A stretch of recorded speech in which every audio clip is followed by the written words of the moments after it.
એક બાળકે એક શેઠને જોયા, પૈસાદાર શેઠ. તેને વિચાર આવ્યો કે આના જેવું પૈસાદાર થવું છે.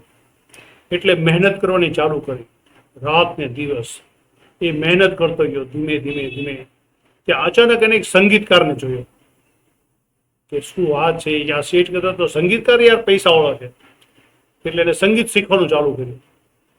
સંગીતની અંદર આગળ વધતો ગયો ધીમે ધીમે ધીમે. એમ કરતા કરતા જોયું કે યાર આના કરતા તો કલાકારો રહ્યા ને એ સારા પૈસા કમાય છે યાર. તો એ સારી એક્ટિંગ શીખ્યો, આ બધું શીખ્યું ને આગળ વધવા માંડ્યો.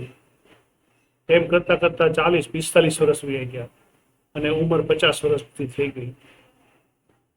છતાં એક પણ વિષયમાં, એક પણ લાઈનમાં સક્સેસ ગયો નહીં.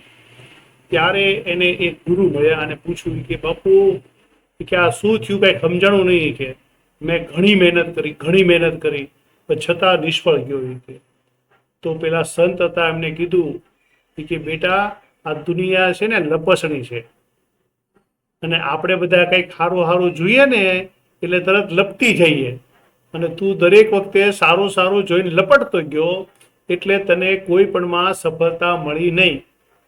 જો તારે સફળ થવું હોય તો એક જ વસ્તુ પકડ, એનો ગોલ નક્કી કર અને એની પાછળ પડી જા, તો 100% તે ધારેલી સફળતા છે ને એ તને મળશે. નહીં તો અત્યાર સુધી તે જે કર્યું ને એ જ વસ્તુ થવાની છે. Thank you.